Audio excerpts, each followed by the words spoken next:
Chufa. Boa noite, pessoal, tudo bem? Tô aqui no quarto da Maria, tá? Que foi o melhor lugar pra poder estar gravando aqui o vídeo pra vocês.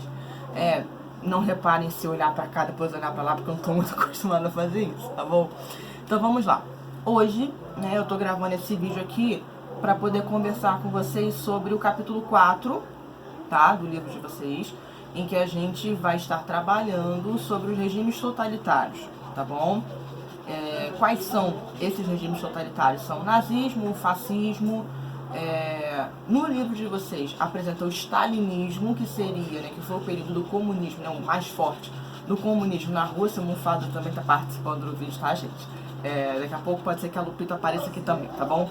Então, nazismo, fascismo, stalinismo, que foi o comunismo na Rússia, e também em Portugal, conhecido como salazarismo, e na Espanha como franquismo, tá bom? Eu também depois vou dar uma pequena citada rapidinho, porque isso vai ser matéria que a gente vai ver depois, na graça de Deus, em sala de aula mesmo, que aqui no Brasil também teve, no caso já com Getúlio Vargas, tá bom? Que a gente vai chamar de Estado Novo ou populismo, tá? Mas depois eu cito rapidinho. Então vamos lá. Como é que essas ideias, como é que esses regimes totalitários, eles vão surgir no mundo, tá?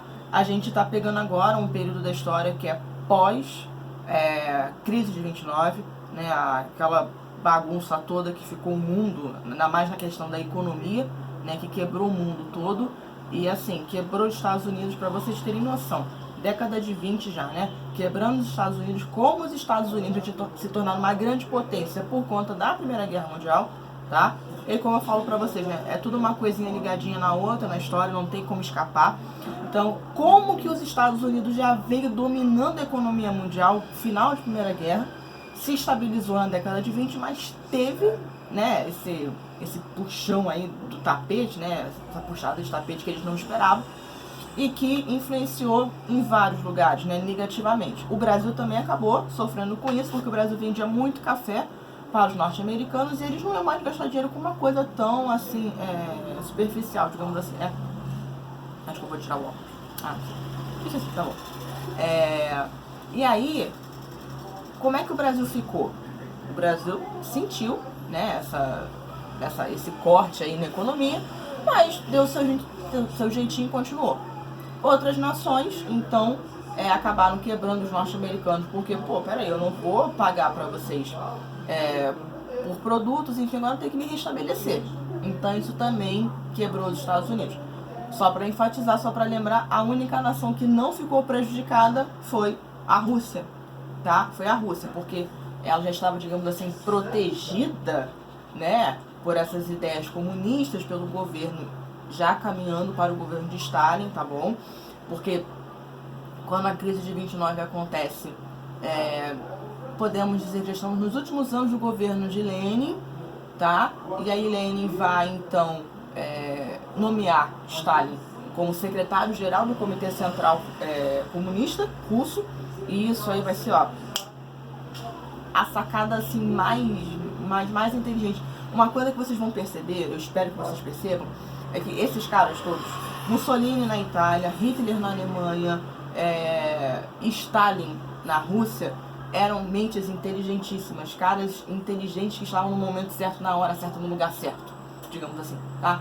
Então eles conseguiram pegar os momentos certos, saber como se infiltrar, saber como conquistar as coisas e conseguir, tá bom? Então vamos lá. A gente começa então falando do fascismo na Itália, tá? Eu vou citar algumas características de cada um, no caso do nazismo e do fascismo, mas quando eu mandar um resuminho pra vocês, né, como a gente sempre tem lá no nosso quadro na sala de aula, eu vou colocar, assim, características dos regimes nazifascistas. Professor, então nazismo e fascismo são a mesma coisa? Não, tá? Porque o fascismo aconteceu na Itália e o nazismo na Alemanha. Não confundam, não confundam. Apesar de terem características semelhantes, que a gente vai ver, não eram as mesmas ideias, as mesmas ideologias, não, belezinha? Então vamos lá, começando pela Itália. Fascismo vem aí, né, como símbolo, tinha como símbolo fácil, que era tipo um facão, tá? Esse era o símbolo, diferentemente do nazismo, que vai ter o seu símbolo, que vai ser a suástica, tá?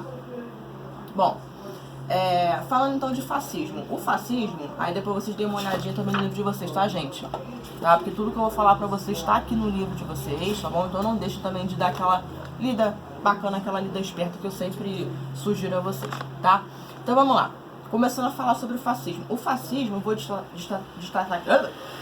pra vocês, quase que não sai, 3 características, tá bom?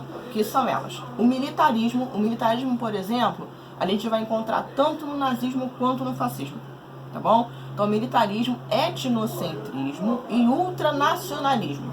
Então, essas 3 características que eu vou destacar do fascismo. Então, vamos lá. Ultranacionalismo no fascismo, o que é isso, professora? É a questão da nacionalidade, do nacionalismo, né? De defender, de amar a sua pátria, não permitir que tenha influência de outras nações, de outras culturas, como também nós vimos isso quando a gente tratou de Primeira Guerra Mundial, falando de pan-germanismo e pan-eslavismo, tá? Que era aquela união dos grupos de origem eslava, pan-eslavismo, e de origem germânica, pan-germanismo, que não permitiam a influência de outras culturas, beleza? Então, o ultranacionalismo dentro do fascismo vai ser também isso aí, tá? Vai ser a tentativa de não permitir que outras nações, que outras culturas influenciem, tá? Então eles vão amar, respeitar, adorar tudo que tem a ver com a sua própria nacionalidade, tá? No caso, com as características, enfim, com a cultura italiana, beleza? Depois, etnocentrismo, essa questão também, assim, de Europa como centro do mundo, lembra de eurocentrismo também, tá? Uma outra coisa importante antes de continuar falando aqui de etnocentrismo, gente, é a questão da xenofobia, tá? Acredito eu que vocês já tenham visto isso ou não, mas caso não tenham visto, não tem problema não. Xenofobia, como é que eu posso encontrar a palavra aqui para vocês poderem entender? Assim, é aversão, é preconceito, sabe? É preconceito mesmo a qualquer ideia, qualquer pessoa de cultura estrangeira, tá? Diferente. Por exemplo, pegar um exemplo de xenofobia que acontece hoje em dia muito com a galera muçulmana, por exemplo, tá? Tem muita gente, né, que não gosta, tem preconceito total, tem aversão total aos muçulmanos, beleza? Então, no caso deles também. Isso falando ainda do ultranacionalismo, tá? Xenofobia 100% inserida ali, belezinha? Isso também vai acontecer dentro do nazismo, tá? Por isso que você vai ter essa questão dessa barreira também entre os alemães com os judeus, tá bom? Não vai no tocante só da questão econômica não, tá? Vai também nessa questão da religião, tá bom? Belezinha, então ultranacionalismo. Depois, etnocentrismo. A gente tá falando aqui de nações de uma mesma cultura, é um pouco parecido com o ultranacionalismo, tá? Nações de uma mesma nação, de uma mesma língua, tipo assim, os latinos, no caso, eu tô falando não latinos de América Latina, tá? Mas quem fala que veio da língua do latim, tá? Como acontece com os italianos, porque eles aqui já se identificam, óbvio, há muito tempo como italianos, tá bom? Então, nada de cultura, de língua, de nada, tá? Respeitar mesmo a sua etnia, de onde você vem, tá? Não tem essa de, tem influência de outro, nada a ver, tá bom? Rapidinho, olha aqui, ó. Esse aqui, deixa eu aproximar aqui pra vocês. Esse aqui é o fácil, tá? Tá lá no livro de vocês, tá bom? Esse é o fácil, que vai ser o símbolo do fascismo, tá bom? É esse aqui. É um feixe de varas, tá? Então daí fácil vem fascismo, belezinha? Esse aqui é um instrumento muito usado lá na Roma Antiga, tá? Muito usado na Roma Antiga. Ele representava a força e a união do povo italiano, tá bom? Então, e tudo dele, gente, seja fascismo, seja nazismo, tudo vai ter um significado, tá? Nunca vai ser assim, porque é modinha, achei legal, achei bacana, não. Tudo tem um significado, tem uma importância dentro dessas ideologias, digamos, desses regimes totalitaristas, ok? E o último, então, é o militarismo, tá? O militarismo, então, era aquela questão de unificar o exército, digamos assim, tá? Para que pudesse proteger as fronteiras, tá bom? Para que nenhuma nenhum outro povo, ninguém pudesse invadir, como aconteceu com o Império Romano. Matéria que a gente viu lá no 6º ano, né?